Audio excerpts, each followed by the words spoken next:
希望今日係講得切嗰個。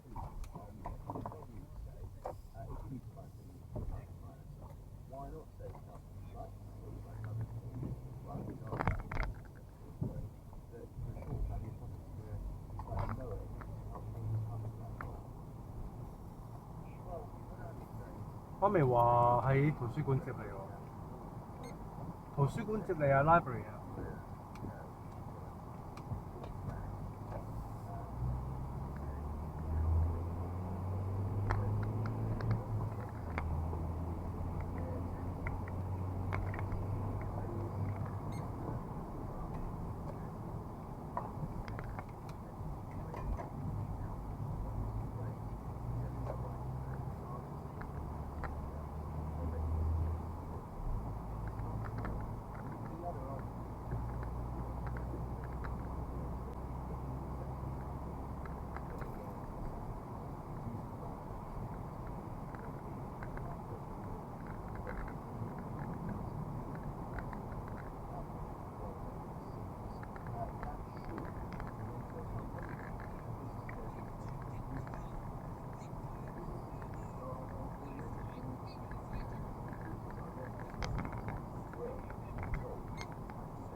冇咗燈咯，好似。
Saudi Arabia flag was discussing conflicts in Gaza and Lebanon. Israel's military action against Hamas and Hezbollah. Today, Israel's defense minister Israel Katz said Hezbollah has been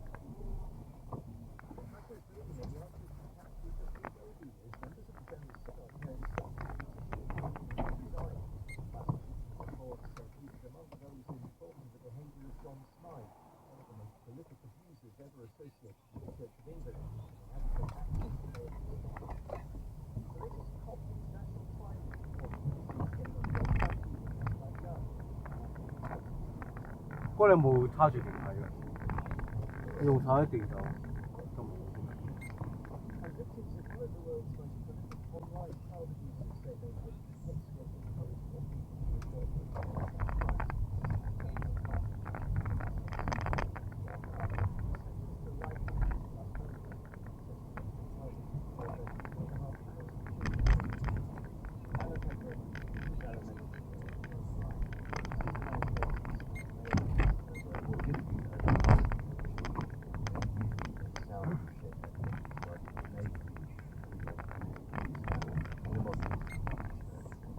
What's more, senior leaders of the Church of England weren't just publishing decades, actually publishing up reports published last night. One person who used mine says he didn't know about the and just well many members of the Church resigned their because my died This is the Right Reverend Joanne Grenfell, Bishop of Stepping, speaking at St. on Radio 4. My colleague Becky Sturgeon asked if she should resign. I welcome the fact that the Archbishop made a statement on Thursday, personally apologising for what he described as his failures after 2013 to really ensure energetically enough that this was followed through. But he was also very clear that he wasn't aware of the abuse before 2013, and I believe and trust that's correct. But do you think he should resign? As I said, I really appreciate that the Archbishop has wholeheartedly apologised for what he could have and should have done differently in 2013. I also recognise his commitment over the time of his tenure as Archbishop to really having tried to change safeguarding. I think there's still an awful lot to do, but I do think that builds on some of the over the last 2 years. Yeah, I'm just interested that you can't give me a straight yes or no to that question. As I said, I support the Archbishop's apology. I'm glad that he's made it. Yeah, Charles Fred, he said that. Well, good morning. Good morning. So in an article published on our website, I've heard published this morning, you have used the church narrowing personal experience. Let me ask you firstly about Justice Rob, because he lost the confidence in the church. It's a terrible situation. I mean, there you just heard it said from Bishop Stephanie, who is the church's lead safeguarding officer. She's asked 3 times if she thinks that he should resign, and she can't say that. There's a petition going around now, which many people are signing, and this is from all parts of the church. I'm afraid he's really lost the confidence in his clergy. He's lost the confidence in many of his bishops, and his position is completely untenable. There's 2 different things going on here, isn't there? First of all, there's a general thing, and I wonder what you think about whether it's important to someone like Justice Welby, as he says, he didn't know anything about these allegations before 2013. And then there's a second bit, which is what on earth did you do before 2013? So let's take the first. Is it Okay. Well, the Maitland report uses the word unlikely. It said it's unlikely in the 1980s. And that seems to me to be right. He was in the circle of trust of police and conservative. It was an open and not very well kept secret in this area. A report was published that was circulated amongst conservative evangelicals in 1983. Now this is extraordinary, and the Archbishop, was on the Christmas card list, exchanged Christmas cards, continued to fund his mission, even when this ghastly man went to Africa and continued to abuse children and young men. It really is. It really doesn't add up. I mean, I should say, it's worth saying the Archbishop says he absolutely did not know, had no awareness or suspicion of the allegations before he was told 2013. That's his view. I hear what you say. And the Macon report says the word, quote, that's unlikely. And what do you think about what happened after 2013? The striking thing is that we know these allegations were they're widely known, they're formally declared, as it were, but it was after 2013 that Smythe continued to introduce drugs in South Africa. And nothing was done about it. I mean, there's not enough to stop it. I mean, this is. I mean, when the Archbishop was interviewed on Channel 4, he accepted that he's been incompetent. But I do think it's worse. I think there's a degree of cover-up that's going on here, and it's not just the Archbishop. There's 6 other serving bishops that are indicated in this report. There's many civil clergy. This is an absolute crisis for the Church of England, and public representatives like the Church, like myself, and those who are on the receiving end of something that's not dissimilar. In my case, it actually wasn't in church; it was at school.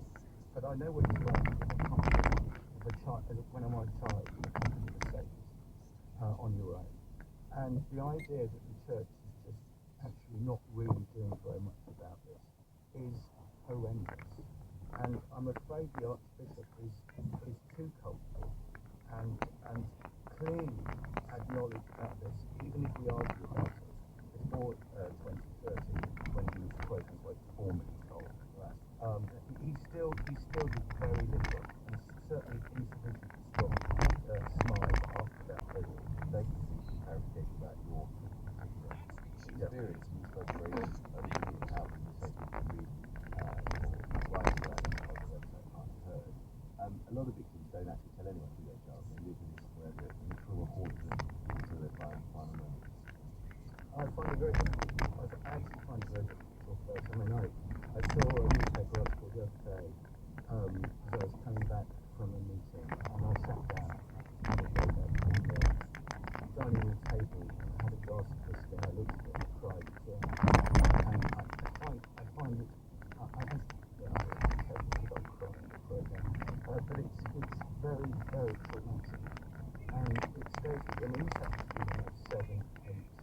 I'm 60 in a few weeks' time. And this is over half a century ago, and this stuff stays with me. And the idea that people continue to be abused after the Church knew about what had happened is disgraceful. What is it about the culture of the Church?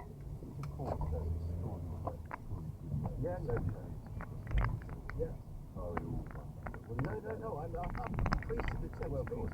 People are very little know of that, of the reputation of that.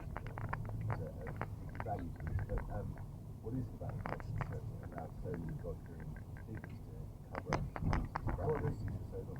There's a number of things. Bishops are too busy spending their time doing a whole range of things, and they've really got to prioritise Church of England, the needs of Church of England, rather than swanning around the world, doing things that feed their egos. And I think that's terribly important. They need to concentrate on what's on their desk. I also think there's a sense of sort of all banding together, not wanting reputation. All this dreadful stuff about reputation management, which is always going to come back. That's a terrible sort of dangerous. And people just, I mean, there's also something in the church. There's some very, one of the things that's really there, and it's a particular side of the church, this is conservative, this sort of creepy association between violence and sex. I mean, John Smythe has obsessed with this sort of masturbation of young men. And this idea that this is sin, this is a great sin, it's frankly laughable, but it's also twisted. And this really needs to take place, because there's something that we really need. This needs to be our sort of like watershed moment in the church, where we look at what's happening, we look at the sort of cultural reference, the way in which so many of our civil wars play out, and rally with each other, defend each other. The way in which, you don't know, quote unquote, until you've got a report written on your desk.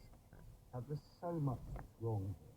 And the people who suffered, I mean, even just the idea that the Archbishop knew in 2013 at the very most generous interpretation, and still people were abused around the world.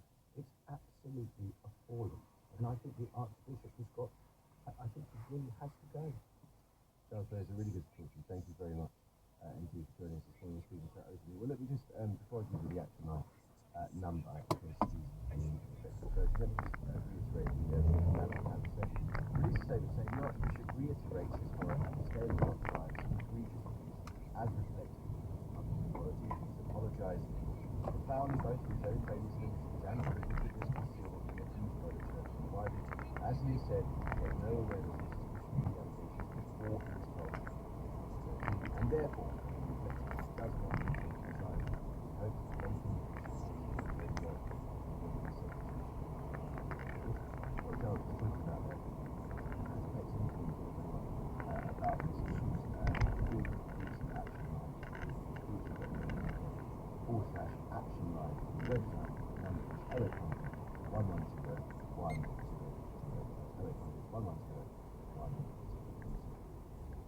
It is 17:16, rather, just flipped minutes to 8. Open the pod bay doors, please. How? That line from 2001, A Space Odyssey, is the cinematic opening of a new technological era, one where machines not only learn but are revealed to have become sentient. How, you see, the onboard computer is not that keen anymore as one-time masters with humans on board. Now a group of scientists have suggested that the masters of artificial intelligence, the tech companies pushing the boundaries back, need to think not just about how much and how fast these machines can learn, but also about whether a moment has come that through learning, machines, computers, may develop personality, sentience, good and bad moods. They may feel hurt, that humans are or may actually create a new race of beings. Earlier I spoke to Professor Jonathan Burt, co-author of the paper and author of The Edge of Sentience. I asked him when he started to take the possibility of AI consciousness seriously. My mind has changed. I think all of our minds should change on this. 4 years ago, I think it was entirely reasonable to dismiss the idea of consciousness or sentience or mind in AI as being a sci-fi idea, as being something that would probably be in the distant future, if ever. But the technology has moved on so rapidly since then that I think that's no longer the case. And in fact, there's a realistic possibility now of conscious AI being with us in the near future. What does it mean to those of us who don't have computer science degrees? What does it mean for a computer or programming to achieve sentience? Well, this is itself a big topic of dispute and debate. We're talking about feeling. We're talking about there being lots of computations going on, just as there are in our own brain. But in our own brain, there's also subjective experience. There's something it feels like. And there's feelings like pleasure, pain, joy, comfort, discomfort, excitement. Consciousness is one of the great mysteries of science and philosophy. We don't know exactly what it takes. So it raises the possibility that we might end up crossing that line far before we realise that we've actually done so. So you are to some degree raising the red flag and saying this could happen. Be ready for it and prepare. Yes, and acknowledge it as a serious possibility. And this is really a message we're trying to send to the tech companies like Anthropic and OpenAI and Google, that they need to be taking seriously the risk that their research might lead to forms of consciousness and sentience without that necessarily being the intention at all. Are they listening? I don't know if they're listening. There's been some positive signs from Anthropic and from Google recently in that researchers within those organizations have been co-authoring papers on this topic. But as I see it, this is still a very small group, still a very small minority in a field that is overwhelmingly not taking this seriously and neglecting the risk and saying it is still a sci-fi idea. And I think that needs to change.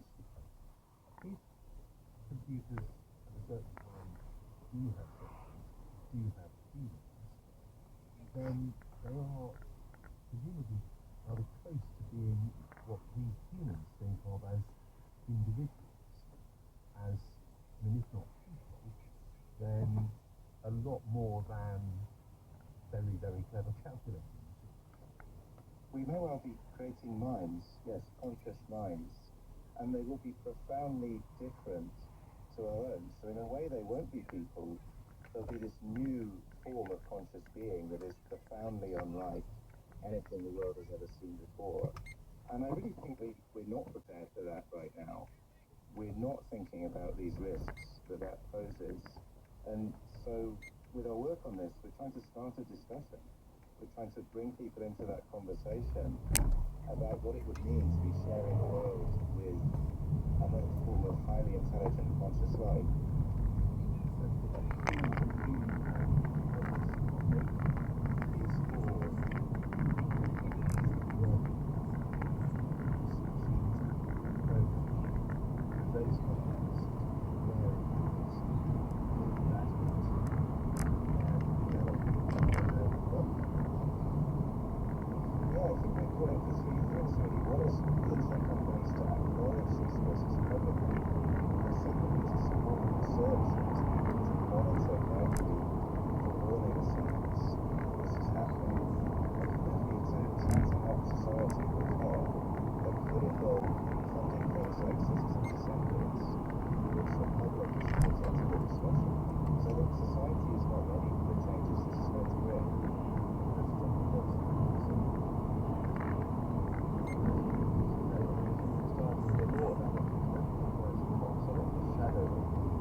of Donald Trump, the man deeply unsympathetic to action on climate change, hanging over it. This is described by some as a money summit, the time to find the cash for poorer countries' mitigation and adaptation to climate change. Lord Sharma, Alok Sharma, as a former top president. He joins us from the summit in Baku. Good morning, Lord Sharma. Good morning, Tony. I don't want to start with a downer, but there is a rather long list of heads of state and government who are not going to Azerbaijan. US, Brazil, Russia, India, China, South Africa.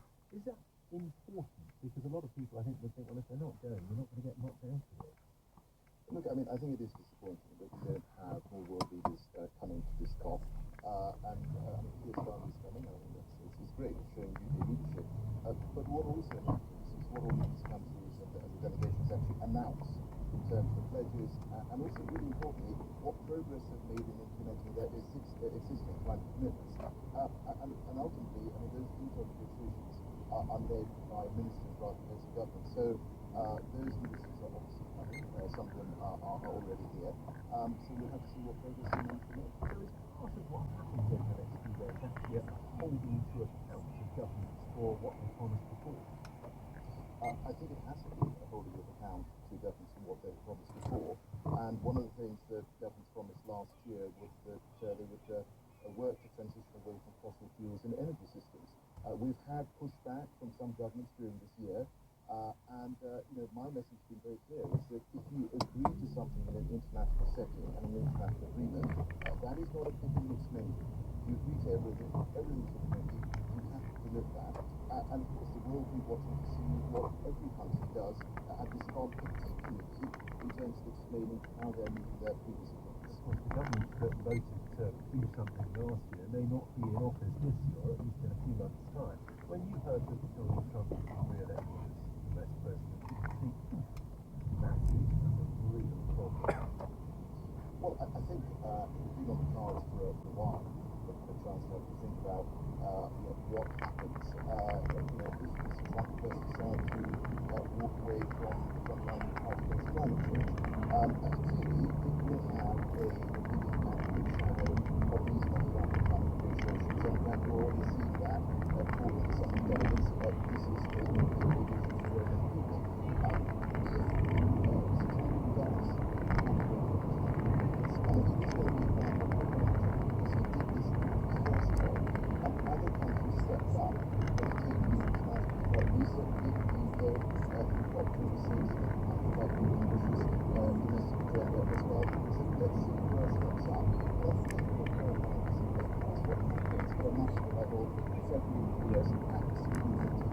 But of course, there's a lot of work going on with businesses, cities, states as well, in terms of tackling climate change, and we're seeing some positive results from that as well. But I don't think everyone can get away from the fact that if Mr. Trump does something which is suggested, it will slow down the pace of climate change and climate action overall. Is there a metric of success and progress of this gathering that you can see walk away? Yes, I mean, as you said in the introduction, this is the Industrial Finance Fund. So the world needs to agree a new goal of climate finance, the amount of money that developed governments make available to support developing nations. So we'll see what emerges in terms of a number. Obviously, I'm not involved in those detailed negotiations anymore, but whatever that public finance number is, it needs to be ambitious, but also demonstrably deliverable. Because I think that's part of the issue that many people have with these gatherings, is that we agree things and we don't necessarily get the delivery on the time that we've agreed. And that does sap confidence of developing nations. So I think one of the key things that people will be looking out for is that what is the agreement in finance. And the second piece is I hope some countries will also set out and tell us what is their plan in terms of cutting emissions by 2035. I think we've had a UK consensus climate change committee, so let's see whether that's something that Mr. Sharma has. Well, Sharma, thank you very much. BBC Iberia, Vision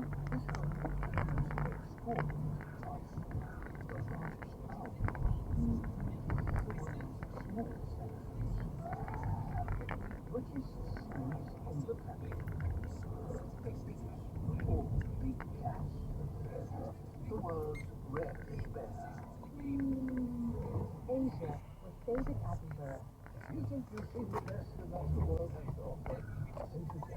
watch on BBC iPlayer.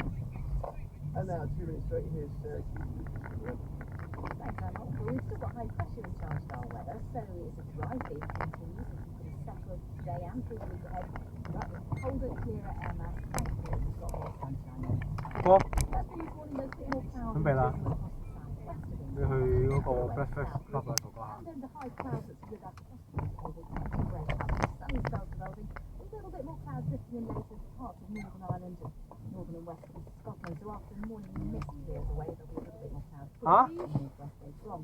1 or 2 showers today for the far north of Scotland, and also you might catch a shower Okay. on the east coast of England as well, but they are few and far between. Light winds for most of us 徐俊啊 away 嚇， from the far north and east. And hot temperatures 入 between 去 about 誒 10 to 12. 媽咪接你啊。 13 or 14 in the southwest. So it's 哥哥你有攞電話啊嘛 but we've got the ？OK，有咩事打電話俾媽咪。係啊，入去啊。 Tonight, another clear, dry night.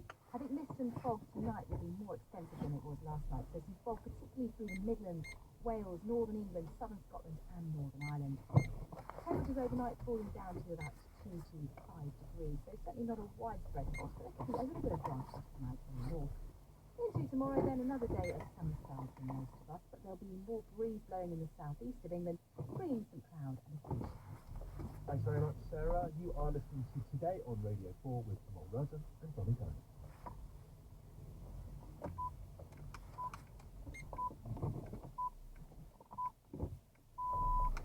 It's 8 o'clock on Monday, the 11th of November. The headline. Donald Trump is reported to have urged Vladimir Putin not to escalate the war in Ukraine in a phone call straight after winning the US election. Keir Starmer is expected to discuss Ukraine and the Middle East through talks with President Macron in Paris, where they mark armistice day together. Defense Secretary John Healey after the petition has been started by some members of the Church of England's governing body, calling for the Archbishop of Canterbury to stand down over a child. And coming up in the next hour, Crystal Hall's got a strict police person from a Roy President talks to us about it. We've got this reaction from the Lord. Just this message outside of the show that is so much bigger. You, Chris, don't miss a beat. You have no fear. And is Shakespeare boring the britches of the nation's schoolchildren? We'll ask if the English curriculum should focus less on iambic pentameter and more on BBC News and read by Alex. A clearer picture may be emerging of Donald Trump's response to the war in Ukraine, with him reportedly issuing a direct warning to President Putin not to escalate the conflict. According to the Washington Post, the president-elect warned the Russians for a decisive American military presence in Europe. Concerns about the future of the war. He promised to swiftly resolve it, but not provided any further plans. Our North American correspondent David Willis reports. There's been uncertainty about Donald Trump's approach to the war in Ukraine, but now it says discussions started only hours after his election victory. According to the Washington Post, President-elect spoke to Vladimir Putin on Thursday and urged a speedy resolution to the conflict. The Trump spokesman hasn't denied the reports, which follow a campaign pledge to end the nearly 3-year-long war within a day. Trump is mainly skeptical about the continued supply of billions of dollars of US aid for Ukraine. But the White House is urging the incoming administration not to turn its back on the country in the face of growing Russian aggression. The Biden's national security advisor Jake Sullivan said the president would use his remaining time in office to make the case that Ukraine should continue to be granted military support. The war in Ukraine and any shift in American policy are expected to be high on the agenda when Keir Starmer holds talks with President Macron in Paris, preparing for attending Armistice Day commemorations. Mark the anniversary of the end of the First World War. Keir is believed to be the first British Prime Minister to attend the ceremony since Winston Churchill joined Charles de Gaulle in 1944. From Paris, here's Hugh Schofield.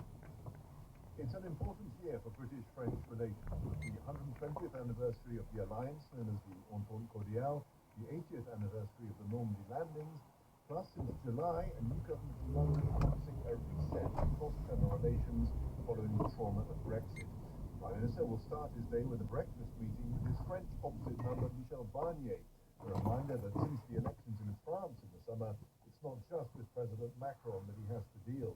With the president then at the Élysée Palace, discussions will inevitably centre on European security, Ukraine and the Middle East, and the likely impact of the incoming Trump administration. And after that, there'll be the ceremony at the tomb of the unknown soldier beneath the Arc de Triomphe, a chance to reflect on the shared sacrifices of the past and their message for today. Donald Trump has named his choice for what he calls his border czar. He's Tom Homan, a senior immigration official who served in the president-elect's first administration. Writing on social media, 感謝影片 Trump said there was nobody better at policing and controlling U.S. borders. 但我想問 would be in charge of the deportation of illegal aliens back to Vincent. their country of origin.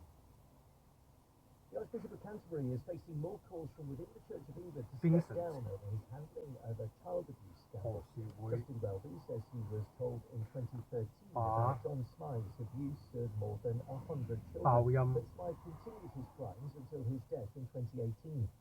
Archbishop解決 Welby has apologised, but members of the General Synod have now started a petition calling on him to resign. Reverend Giles Fraser, the vicar of St Anne's in Kew in southwest London, told us the Archbishop had lost the confidence of clergy. The absence of watershed. There's so much that's wrong, and the people who suffer disappointed that the Archbishop knew in 2030 had the very most generous interpretation, and still around it's absolutely appalling. And I think the Archbishop is wrong, and I think he has to go. Details of a new law to legalise assisted dying in England and Wales are expected to be published early this week. The Labour MP behind the draft legislation has said it will be the strictest of its kind in the world. However, said the safest law is the one currently in place. As the proposed legislation is expected to run to more than 40 pages. It will publish after local consultation documents. With members and the Labour MPs from Barry's winning Parliament on the vote, this bill, in her words, is one of the strictest protections and safeguards in any legislation anywhere in the world. The government has spoken to many supporting changes, but many others are concerned with the impact on disabled people who are overall laws of community programs. There are also lots that need to be done to some of the meeting to ask constituents for their views. The latest UN climate conference is underway in Azerbaijan's capital Baku. World leaders at the COP29 summit will mainly focus on how much money richer countries should give to poorer nations to help them transition away from fossil fuels. The president of last year's summit, UAE Sultan Al Jaber, opened the conference, telling delegates that everyone would benefit from tackling climate change. When sectors work together, we can lift economies and lower emissions. We can make climate and socio-economic progress together at the same time. And we can turn declarations on paper into decisive action on the ground. German Chancellor Olaf Scholz has said he would be willing to call a vote of confidence in his minority government before Christmas, a step that could pave the way for a snap election sooner than he wanted. Opposition parties have been demanding a faster timetable to end the country's political turmoil. In a television interview last night, Mr. Scholz said he wasn't clinging on to his job after the collapse of the government coalition, adding that if everyone agreed, then a confidence vote wouldn't be a problem for him.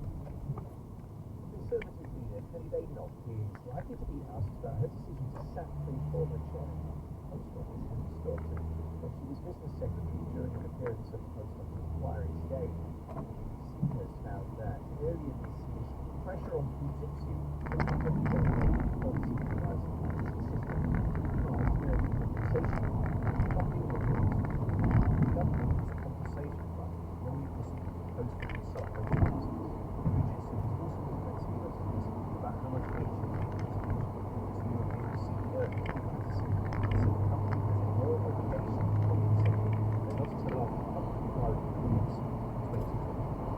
To apply to a application request for March, then Secretary Kelly Badenoch, the Japanese chief executive, has urged extra compensation. But there is no law. Fujitsu secretary Prime Minister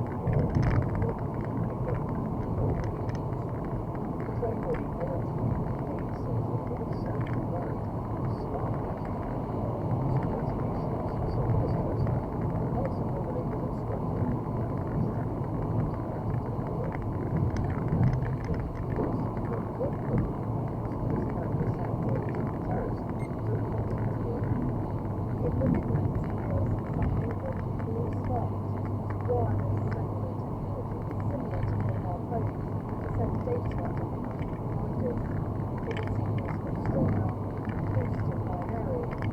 But in Northern England and Scotland, internet instead rely on radio, no such bits available. 36 million smart meters in Britain, 3.5 million the government says one electricity supplier to make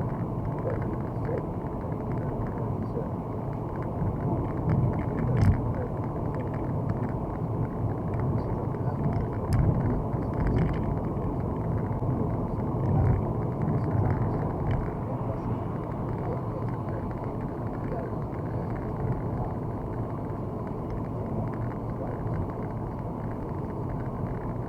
of working. All the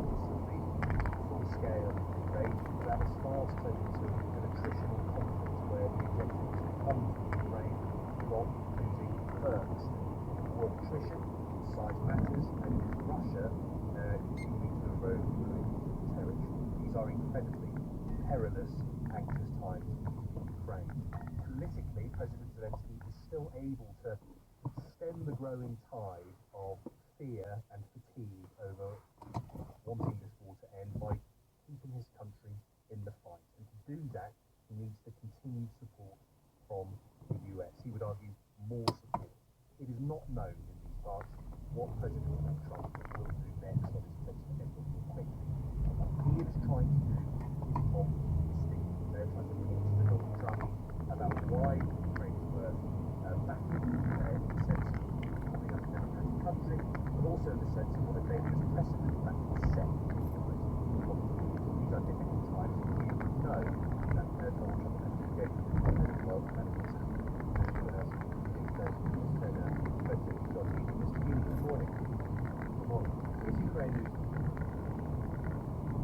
certainly under pressure. Russia is certainly escalating. President Trump has told Putin and warned against further escalation. He's done that. It's right to do so. Russia is escalating with massive North troops on their territory. It's escalating with more than 2,000 one-way attack cars and drones aimed at Kyiv and the rest of the Ukrainian cities in the last month alone. And one person is responsible for that escalation, and that's Putin. Our job as the UK and other allies supporting Ukraine is to step up our military aid and put them in the strongest possible position over the months ahead. And that's something that we'll be discussing with the US and allies. mobilized for a few weeks now. I did so a couple of weeks ago at the NATO Defence Ministers. There's nothing new. It's a task that we've together done and undertaken for the last 2.5 years, and we'll continue to do so. Sorry to interrupt. You mentioned Mr. Trump. If Mr. Trump does reduce financial support to Ukraine, which he repeatedly said he would do, what will the UK response be? Well, let's see what President Trump actually does when he takes office. It's less than a week since the election. There's still another 2 months to go before he does assume the presidency. In the meantime, you ask what the UK will do.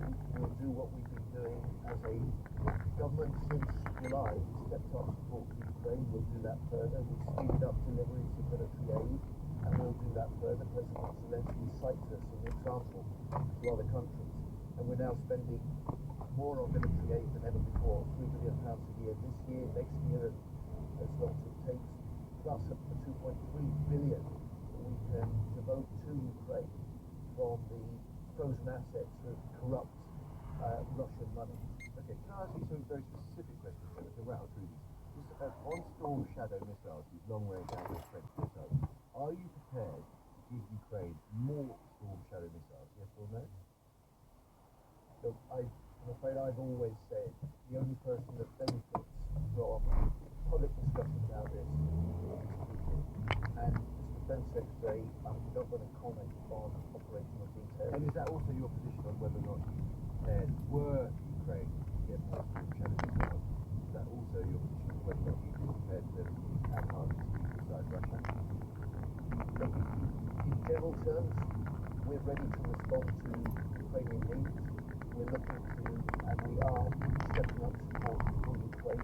We recognise the pressure that they're under at the moment and the risks of recent Russian escalation.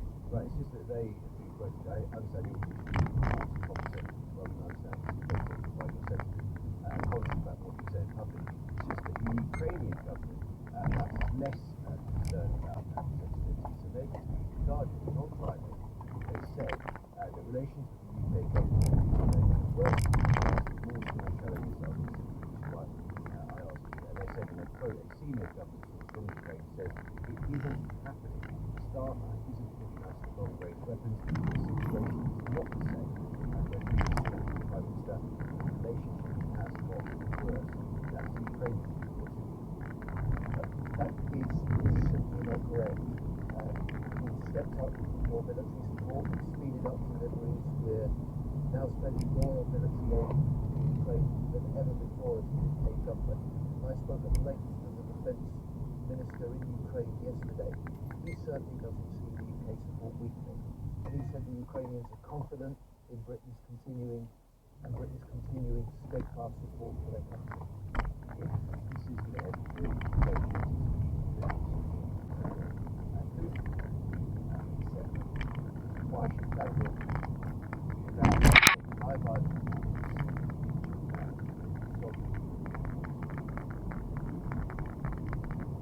that's not a call for the UK.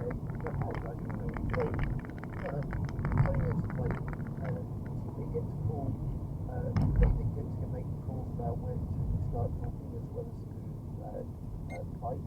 Our job is to support them now in their fight, to retain their freedom, protect their sovereignty, repel the Russian invasion, and our job, if they decide to talk, is to support them in those talks and the security for the long term. We will do that, and we will continue to do that, to stand by Ukraine for as long as it takes for them to prevail. Let's turn to the defence budget. I know you're very concerned to make sure the armed forces get the support they need. And in the budget, Rachel Reeves announced an ostensible £2.9 billion increase in defence spending to get closer to the stated aid for spending 2.5% of defence. You mentioned that 2.9 a moment ago, I think. But there are a lot of people listening, including former Defence Secretary Ben Wallace, who we spoke to on Saturday, who think that there's a bit of dodgy accounting going on, that what you're actually doing is not providing an extra 2.9 billion. You're just moving money allocated for Ukraine from the Treasury Reserve to the defence budget. So are you providing an extra 2.9 billion or not? Yes, we are. Ben Wallace is factually incorrect. The 2.9 billion extra next year comes on top of the 3 billion this year, the 3 billion next year for Ukraine, and those figures are set out in black and white in the budget document. And anyone can go and check them, including Ben Wallace, if he wants to do that for himself. And the 2.5% of GDP spent on defence, which is a Labour target, will that target be reached this Parliament? Well, we'll set out that 2.5% path. The Chief Secretary for the Treasury yesterday said you'll see this in the spring. Everyone's agreed defence spending as well. We've started to increase defence spending already with the extra money for next year. And it's important that we do this because we've got to deal with the rising threats that we face. We've got to deal with this new era of insecurity. We've got to make our forces better fit to fight, better able to deter those who do us harm. That's my job as defence secretary. Now I doubt the case of what's going to happen. If you went into the election today, it would happen. And obviously there's a lot of pressure on the public finances to get that. It's just, you could do with a bit of clarity. I don't really understand why we have to wait for spring to work out what the manifesto commitment will be achieved in this Parliament. If you didn't achieve it in this Parliament, I know you're not going to do it right now, that would be a betrayal of a promise that you've made to lots of people, including the armed forces, wouldn't it? Since the election, the Prime Minister, the Chancellor and I have all reaffirmed that commitment to In this Parliament? 5% of GDP. A level, by the way, that we haven't seen in the UK since 2010 when Labour was last in this Parliament. government. Well, from the start, we've also said, look, it's a question of how much we spend, but how we spend it and how well. Yeah, but are you going to get to the 2.5% target in this Parliament? So the reason that it matters, how we spend it, how well we spend it, as well as how much we spend, is that we've got a defence review underway that will report early next year, and that will give us the plan to help deal with the threats we face, the capabilities we need, and how best to make sure that we get the best value for money as we increase defence spending to 2.5% of GDP again. Sure, I get there's a review going on. I get that you've got an ambition to get to 2.5%, and I hear loud and clear that you think there's a case for it. Generosity and working, I find it hard to believe that his grandson is none other than the bottom-most misogynist Andrew Tate. Just as well it's not true then, is it? Absolutely made it up. In 2006, in the Lancaster town of Chorley, Henry Tate conceived the modern equivalent of a blue cat. You know what it is? He had a Wetherspoons pub named for him. Say what you like about Wetherspoons. Anyway,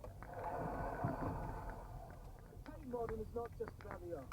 It's also about the grandeur of the Bankside Power Station, designed by a man called... We have got some incredibly clever people. It is Charles Gilbert Scott. Charles Gilbert Scott is notable for many things. Firstly, his remarkable family. His brother, Adrian Gilbert Scott, designed St Leonard's Church, St Leonard's on Sea, and All Saints Cathedral in Cairo. And yet Adrian Gilbert Scott remains the least talented architect of his family. The Courtney Kardashian. Because Charles Gilbert Scott's father is George Gilbert Scott, who designed the Roman Catholic Cathedral in Lodz. He sadly died of cirrhosis of the liver while staying at the Midland Grand Hotel in St Pancras Station. And the cruel irony, George Gilbert Scott was the least talented architect of the family, he called George Gilbert Scott. And in fact, the hotel in which he died, the Midland Grand Hotel at St Pancras, was designed by George Gilbert Scott's father, George Gilbert Scott. That George Gilbert Scott had a cirrhosis of the pancreas in St Liverpool. Again, made it up. Instead, it's best known for designing the Albert Memorial, London's equivalent to Edinburgh's Scott Memorial. Despite George Gilbert Scott designing cathedrals in both Glasgow and Edinburgh, the Scott Memorial was designed by somebody known to posterity as just a Scott. Not his name, he's just a Scott. And not by George Gilbert Scott, or indeed George Gilbert Scott, or Giles Gilbert Scott, or indeed Gilbert and George. What a family. How fortuitous. The one thing the family had in common is their ability to build cathedrals. My family's speciality is illegal pursuit. Somehow, despite this talented family, Giles Gilbert Scott, the designer of the Bankside Power Station, is very much the overachiever by some distance. What dodgy coding is all about, architecture, Mr. Giles Gilbert Scott. designed Battersea Power Station as well. Designed the largest religious building in Britain. Anyone? Liverpool Cathedral, the Anglican Cathedral, not Paddy's Wisdom. Designed Cambridge University Library and the new Bodleian Library in Oxford. 2 libraries. You know what? Never seem to have to worry about their coverage. But also in 1927, he created Which Design Item, a combination of a urinal and an advertising space for sexual service. That is right, it is the Red Telephone Book. Or to give it its proper name, the K2. Younger listeners may be unaware that these structures, now famous for their stale scent and promises of a massage at very reasonable prices, used to contain a device called a telephone, so that people would charge their arm by ringing 0 and asking to reverse the charge. What a time to be alive. Your next question concerns the postcode SE3, or more specifically, Blackheath. In 1863, 3 of what original group of 11 were from Blackheath? This is a sports question. No, it's more specific than that. Give a round of applause over there. 喂，你使唔使我去買奶啊之類嗰啲嘅？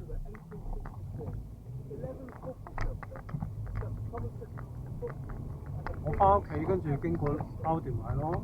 如果要我買嘅話，使唔使啊？定係唔使買住啊？ How many go for true? How many go for false? You're all correct. It's true and false. The Crystal Palace FC were among the original 11. 咁即係買啊？ This is not the Crystal 咁即係買係 Palace 咪啊？ FC that we know and love. We play their home games less than a mile away. This is a short-lived amateur team.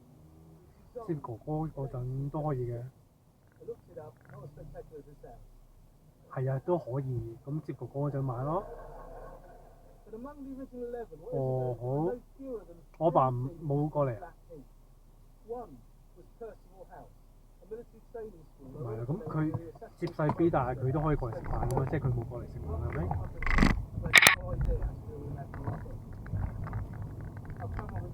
嚇！我哋聽日好忙。係，咁點咧？咁你想點咧？聽日打俾佢，我好忙嘅喎，我喺 office 喎。咁陣間 WhatsApp 話俾佢聽啦，好嘛？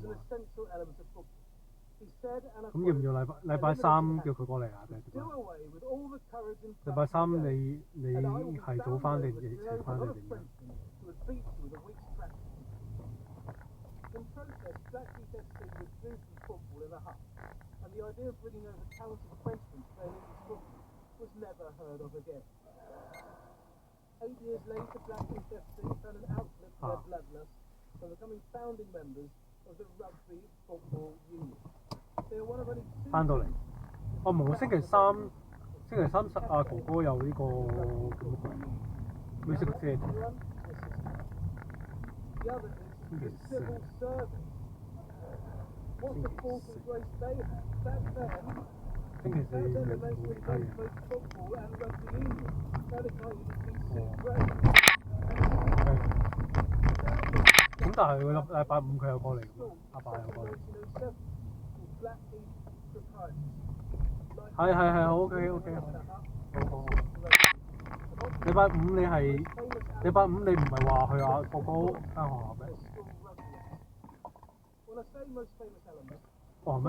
哦，去兩間學校嘅。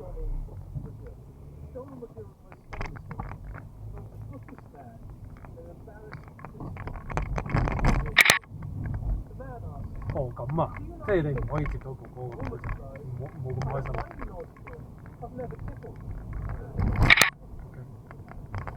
I have no idea when that changes your taste, but it should be, because that is the world record holder for the best-selling postcard of all time. OK， 佢 How 想 many 咩？ copies do you think sold, anyone?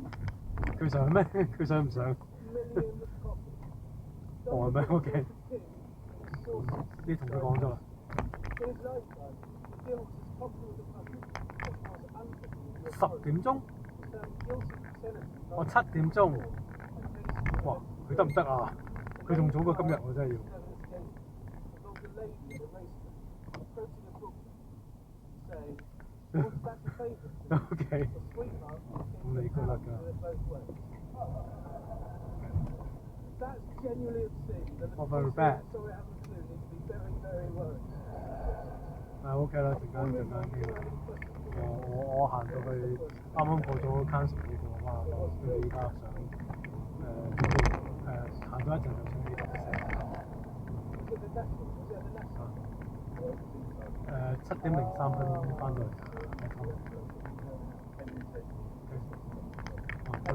拜拜。 Raise the tone a bit. Who was the only Italian star who was nominated for an Oscar?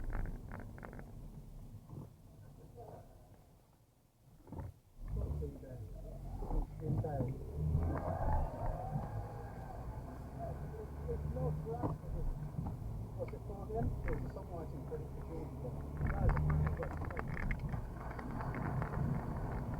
Now we will take us to Robert. Another one about Robert. So Olaf Hospital from the birth of which man? The name that you know him by is not his birth. His birth name, Morris.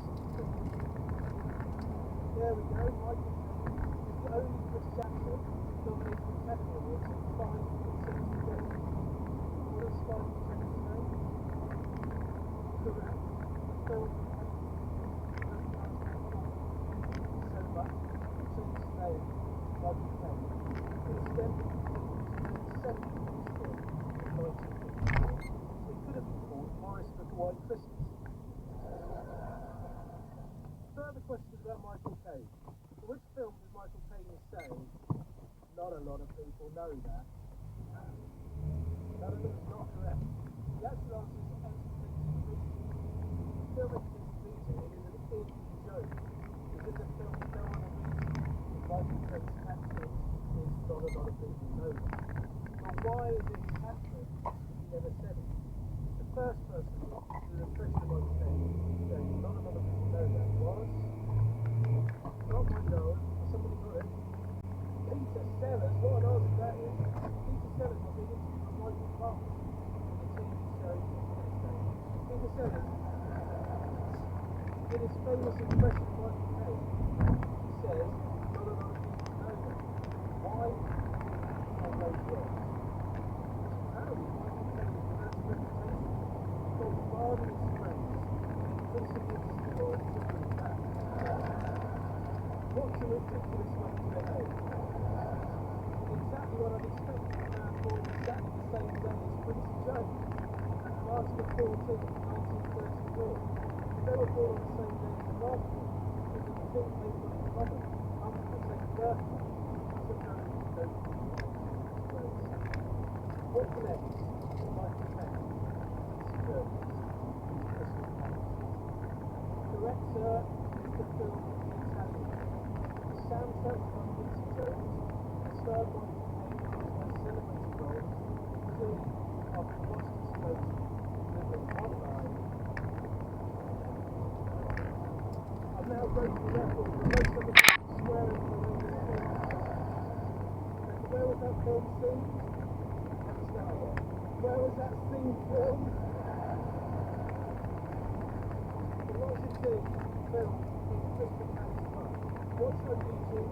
Clearly see the aquatic stage in the background. According to the film's producer, the crew was far too much exposure to satchel the windows of Howard's steerback. Probably for the air and using the idea of window space. No one tell me what connects the FA Cup, the table, the festival process of making steel, and a local member of Black Nation. Solely one, sir, is Westall Surrey. When I say the Magnificent Seven, the name of your business pals, the 7 large centuries in the London of the 19th century, leaving full of blue held with small Magnificent Seven. The most famous and most visible is of course High Heels. Why wouldn't it be? Current home of Carl Marx and George Michael. Wonderful releases with the open for masses. The unbelievable stock is still out there. There are 2 sections for once the Magnificent Seven with the S in place. Certainly the Colorado Westall and the other one. None of it is correct. I'd love to tell you where the famous people buried in Nanahead, but there aren't. And that's not the case with Westall. Westall is 2 claims to fame, Video network contained a facility of the current home of Sir William, as well as many others, including Chester, Van Bristol, George Elizabeth Scotland Bristol, Hiram Maxim, revenue claim for Maxim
was ready for one round convention was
so much in itself.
Donald Trump has appointed Tom Homan as the border czar for his incoming administration. Mr. Homan has promised to run the biggest task deportations of migrants in US history and said he would counter the practice of large-scale migration arrests in workplaces. The Saudi Crown Prince has criticized Israel's military campaigns in both Gaza and Lebanon, calling Israel's actions in Gaza a genocide.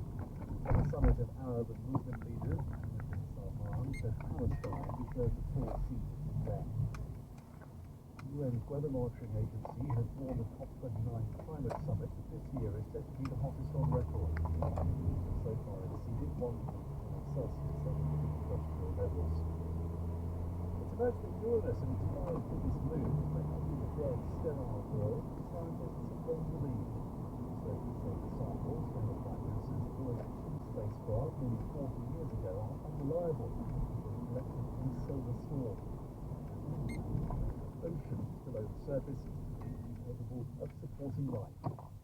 BBC News.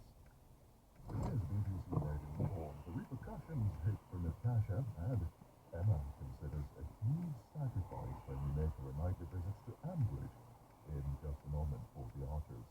Ronnie Wood, yes, that Ronnie Wood is on tonight's front row, talking not so much about music, but the new exhibition of his artwork.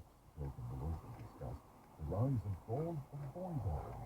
We'll join Tom Sutton at the front row in 15 minutes. But first, let's pop to the kitchen. Join me, Jay Rayner, as I open the doors on a new series of the Kitchen Cabinet. I've assembled an expert panel to answer all your food and cooking questions. You want Thai spicy or English spicy? Okay, Thai spicy, please. She put in about 6 or 7 of these teeny tiny little green chilies, and it nearly blew my head off. We're taking the Kitchen Cabinet to Hampton Kitchen in Dorchester. Plus, we're starting with a special episode celebrating World Children's Day. Is favourite pasta with sauce or without sauce? What's the best burger you have ever had? The Kitchen Cabinet with me, Jay Rayner, is on Saturday mornings at 10:30 on Radio 4 and BBC South. Emma finally hears some good news in the Archers.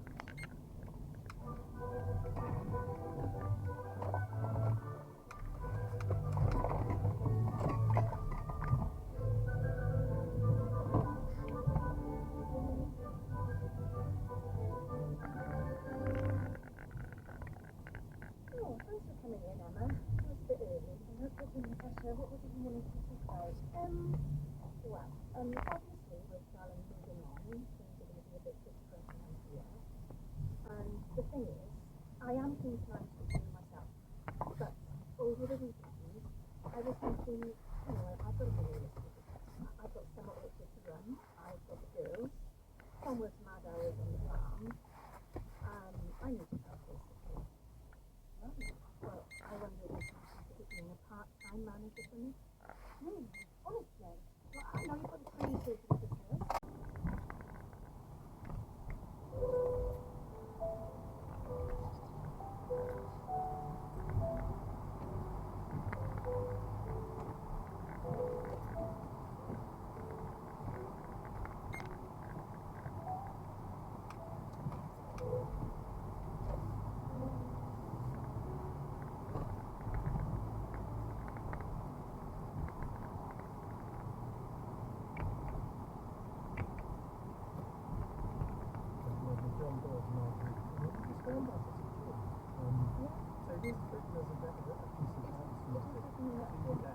I can't imagine what this would be like. It's quite slow, isn't it? Yes.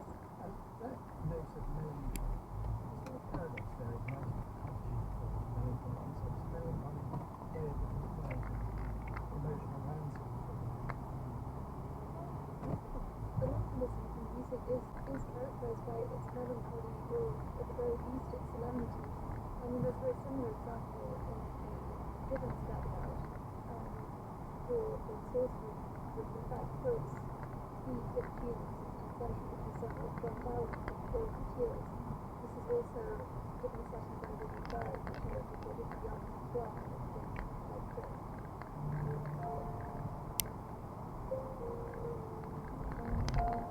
And that first full figure was instantly recognizable at the time. So when we had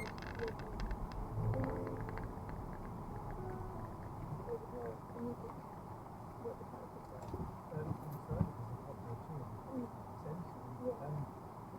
What's the best feeling of Gavin? They're both forms of life. Yes, they are.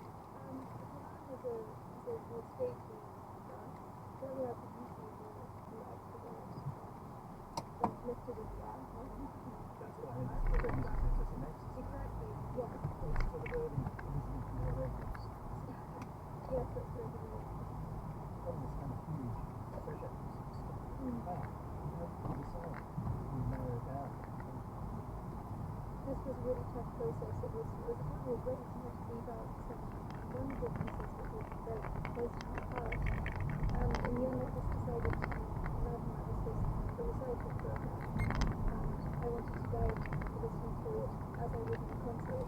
So I tried to place myself in my seat and imagine which piece of paper is necessary and to what degree. And I hope that the pieces, which are entirely independent, are also assistant to one another. Okay, which definition is made? The new album, Affirmation, the album, yeah, exactly, one of the England pieces. As part of their next concert this Sunday at Pulse Arts. That's it for tonight. Stay tuned another chance to hear all of the orchestra listening to this year's performance. Then, at 30 p.m. in Amsterdam, where Sierra hosts the accompaniment live radio recording. Give you a nostalgic some parts never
confirmed its authenticity, although a source has told BBC News that the refereeing body, the EPRL, is treating the footage as genuine. BBC News. News COP29 has started in Azerbaijan, but are Ukraine's climate summits really working? An expert panel joins Marnie Chesterton to discuss this question on BBC Inside Times. It's coming up in half an hour. Now time for the briefing room with David Aronovich, first broadcast last week.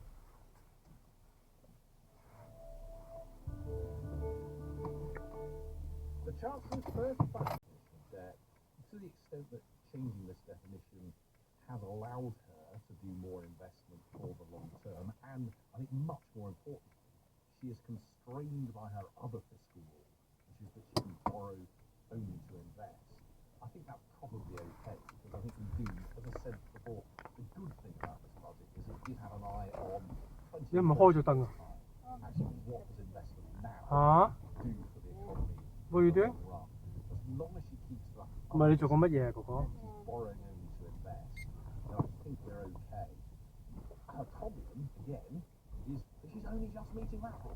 It's really very close, and it's actually pretty close on this debt rule as well, even after she's changed the definition. So she's got very little room for manoeuvre. If things move against her, interest rates go back up a bit more, if the economy is less expected, then available speculation for the next budget. How is she going to deal with her really fiscal situation? Chris Garstin, raising really good points. It's actually on the cross with the Chancellor. But the way in which all the movements is actually not a sensible thing for her to do. Some would call them this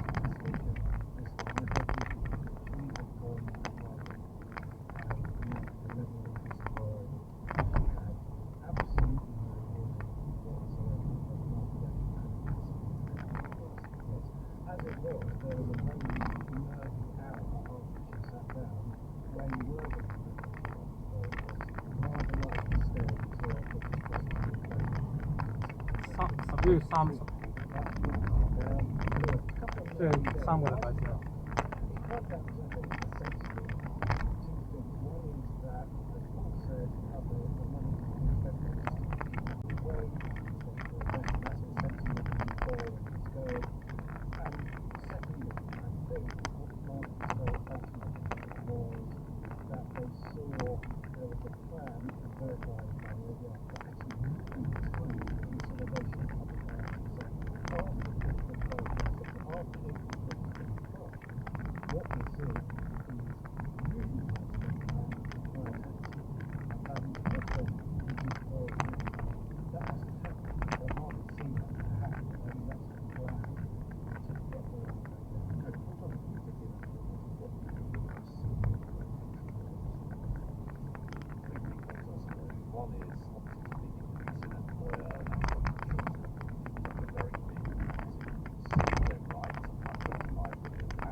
Worry about that, and Christmas referred to it in a sense is, in principle, it then gets really tight after next year. Mary was going to ask a question related to that. Which of the measures within this budget are essential? Too sure that they will work or that they will have the impact on the government. So I think the OBR totally answers all of that. There are about 17 of the tax measures that will be officer get on paper about what impact it will have. So we know that the budget is going to be involved in the employer national insurance. A lot of the tax that they report about in manifesto, you've got carried interest, equity, inheritance tax. Once they got put through the kind of OBR model, they just took away that money and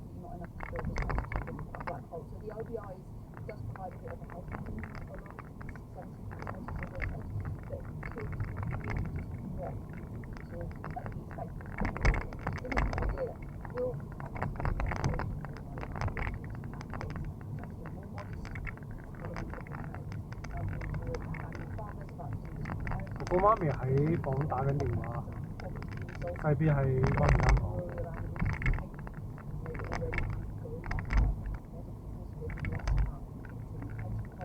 And that's why the word is carrying a lot of the weight, but even that one, which is something like 9 billion, really does say when you really think about it in the whole, probably with the number of jobs, probably going to raise 8 billion less than something around 18 billion. Well, that takes me to the question about what we can do. So that what there may be suggestions that have probably impact might have got the larger sort of documentation. But it gets only because the favourable inheritance tax people want to but they didn't go for the pension lump sum, so-called pension pot, and they didn't go for pension contribution. Both of those could raise significant sums if they'd gone necessarily been very good ideas. But a big thing they've done, just like the last government said, not a big change, petrol duties. They have not been raised now since 2010 or 2011, essentially for 15 years. It's quite hard to see a government ever raising them now because they're clearly very scared of the motor lobby, and it's not as if oil prices are high at the moment, and it's not as if UK petrol prices are high compared to European petrol prices. They used to be Quite so much more than they take it from the scheme as well. But you can't do it now when it's relatively cheap as part of the £40 billion tax line. It's probably never going to happen. And yet we maintain the fiction in all of these public finance talking about. But next year, it'll go up.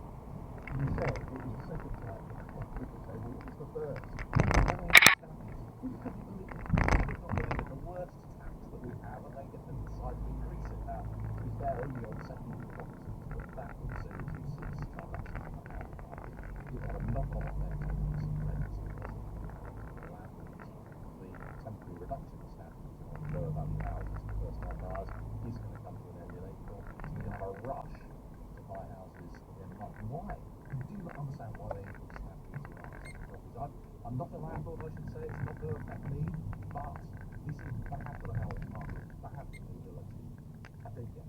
Now, what we had today is another cut in interest rates. Marine, is this a part of a pattern of likely future cuts?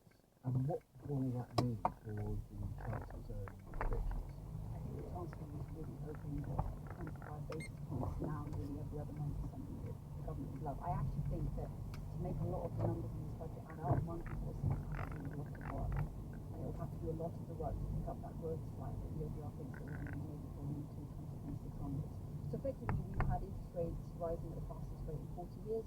That really hurts people because, one, inflation is high, and they're worried about their mortgages, which means that most people are fixed between a 2 and 5 year rate. Somebody eventually is going to go up in somewhere.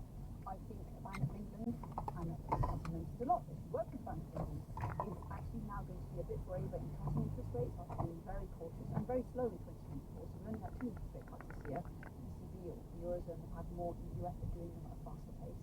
She's really going to be hoping that the bank realises or thinks and understands that inflation is coming down and it's not going to re-emerge, and we should get back to a place where interest rates now 4.75%. The Chancellor's idea was somewhere closer to around the 2 or 3% level, currently lower than what the market thinks, to help provide a boost to people's real incomes. And presumably, Chris Giles, a more stable investment background. And that brings me to the next big area here, which is very broadly, tricky question, how much do we have to chucking a load of money at the economy, and then a bit slower after that because taxes are up and actually maybe inflation interest rates are a bit higher than they otherwise would have been. And indeed, the OBR, if you look at their forecast for what will happen to household incomes, the good news is that it predicts they'll grow faster this parliament than last parliament. The bad news is that'll make it the second worst parliament in history for household income growth. So I think for growth, I don't think this was the budget that sets the agenda. I think we are waiting to hear what is going to happen to competition policy, what is going to happen to planning, what is going to happen to trade, what is going to happen to regulation, what is going to happen to tax reform. That wasn't part of this budget. As Chris said, this is kind of, to some extent, just housekeeping. Right, so this is the good housekeeping, and it was a budget that didn't frighten the horses. What will determine significant growth is what is to come. That will be the hope and the expectation. I mean, none of that is easy, and all of that only has an effect in the longer term. So, it might just about be making a difference by the end of the parliament.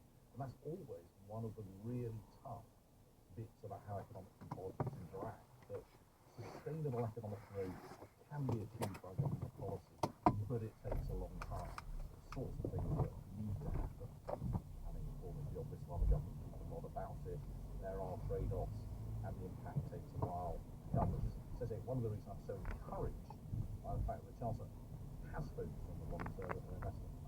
Very calm. One of the things that always used to get said is if the government has big investment plans, i.e. intends to invest itself, it will crowd out private investment. So that's still a legitimate argument. So that's still one that runs. You're wrong. And it depends on what time frame. So actually the OBR does think that maybe in the short run, 26, 27, 28, there will be a crowding out effect. So I think after private investment goes down towards the end of the decade. And then as Paul said, that in the 2030s when we get the supply side of the economy grows, they do think that crowding out effect diminishes and the private sector is sitting on the side waiting to invest in something and use that money. These are all assumptions that the OBR is making. You ask people who are more left-leaning, they think the crowding out thing is a little bit of a moral panic. I think it's a questionable assumption that the OBR makes. The OBR makes some very questionable assumptions. I think one of the reasons the OBR has been a little bit more pessimistic is because it's been so optimistic for so long. Ultimately, what we're banking on is that a lot of the pessimistic judgments the OBR makes just don't become reality. So things just don't fall a bit faster, inflation falls faster, there isn't really a crowding out effect. Consumers feel better on the fact that rates are going down and their mortgages are going down. And actually that tricky end part of the parliament is just not as clean as it's been thinking about. Chris, Giles, one of the things that has changed very significantly in the last week, of course, is in the election. When it does happen, that is a big policy for the whole global economy and will almost certainly have retaliation from China, from Europe, from other countries where tariffs are in place. And let's face it, on the very unfortunate fact that economic models are fantastically bad and come out with sensible solutions for really big structural breakdowns. There have been some of the no small changes happening. And so when you see some investment, you think, I'll take one example. I recently last night, the International Monetary Fund came up with what it was trying to suggest was a shocking outlook for the global economy if you had a Trump policy, tariffs, migration control, financial uncertainty. And the biggest effect it had on inflation in the world was the and that frankly is not believable. If you have that sort of breakdown in geopolitical and economic cooperation, which is a fundamental breakdown, Mary, I've already seen speculation that British government have got two options, which is either getting the can fight tariff increases together, or get much closer to the Trump administration. That's and hope that they're much nicer to Britain. Do either of these make sense? I don't think it's going to be that binding because we know what happened the first time that Trump was in office and it just wasn't that binding. I think if there are important strategic decisions that have to be accelerated that this government has to make with Trump. One is this fiscal. You mentioned the idea of imposing tariffs. And so far the UK has decided that it would be a bit of an anomaly and not impose tariffs on things like Chinese electric vehicles. And the government's argument for that is that we're not part of a large trading bloc by the EU. We are very exposed, so we're not going to go down the protectionism route. And we know that Donald Trump doesn't like it when countries don't join in with his little crusades against other nations like China. So I imagine the Trump administration will put the UK under much more pressure to join in with this bandwagon against China. And if it doesn't, then threaten it again. The other one which you mentioned is defense spending. We know from the first Trump administration that he had very good ideas about overriding the European nations to NATO. UK currently contributes 20% of the GDP on defense spending, but we'd like that to increase to 25%, but only when the end of Parliament, but in 2028. I imagine the Trump administration will want that 25% figure to be raised much quicker than the government is currently proceeding to do so. So that's another form of diplomatic pressure that the Trump administration has put on its government. And let's be honest, defense spending is just another fiscal pressure that we'll now have to think about much more seriously given the change of administration. Which leads us to one final question, Joyce.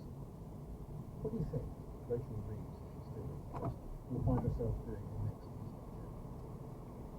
Well, I think she will just have an enormous row with her fellow parliaments because she will be needing either at or before the budget next year set spending reviews that are sending totally each department for the years after next year. And as we've said, the numbers available at the moment are incredibly tight. They would involve cuts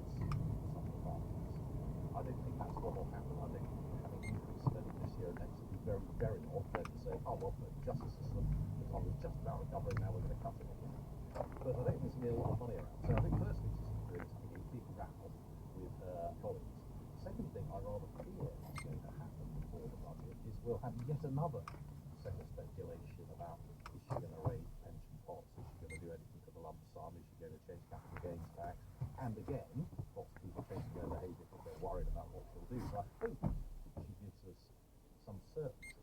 But my guess is that she'll be coming back one way or another, actually, or more increases in order to maintain a higher level of spending. I hope that this time she also does some serious pay-cut final all the time for 2 solid weeks. It took me months to recover. The reason being is because it's so important. There's so much to do. There's so many people to meet, to engage with, and to actually try to lobby and support. And it's just the noise sometimes is just overwhelming. To me, it's always been this big travelling circus that rolls into town, and if your town is hosting it, all of the bedrooms get booked up, everything gets more expensive. What is the main reason everyone coming together? The negotiations are going on all the time. The COP meeting was just when all the leaders of the world, all the countries and organisations get together to try to actually make some top-line decisions. What's really interesting is that it's not just about environment, because guess what? The World Bank is there, the IMF, the World Health Organization, they're all there. And so therefore countries and businesses use it as a way of saying, right, no everything's going to be in town, we can do other negotiations on other deals. I mean, in Dubai, huge amounts of oil and gas deals were done because they already knew everybody was in town. Okay, and did any of you see that when you were at a COP? Well, I think we've always seen that. I think from the beginning, I've been to COP since the 1990s, and it's always been an open secret that hospital lobbyists have been there to try and slow down the process. So talking with Saudi Arabia, Kuwait, the US, depending on who the president was, literally to try and put spanners in the works. So who should be going? Should people like Mark be going? Oh, absolutely, absolutely. This is the place where everyone that works on climate, that wants to see strong climate action, that's the big gathering for everybody who's focused on that. Aslan, climate change professor. For me, one of the most important things is you have the negotiations, but around that in the blue zone, you have the pavilions. This is where countries and international organisations show off what they're doing to combat climate change. But we also have 2 pavilions, which I think are incredibly important. One which is the youth pavilion, and the one which is the indigenous peoples pavilion. When you've got indigenous people from the middle of the Amazon going, I'm suffering, this is what's happening, I'm trying to actually do something, what are you doing? That's a very powerful message. So those people should definitely still be there. We're getting a sense of this circus. You mentioned pavilion, and lots of people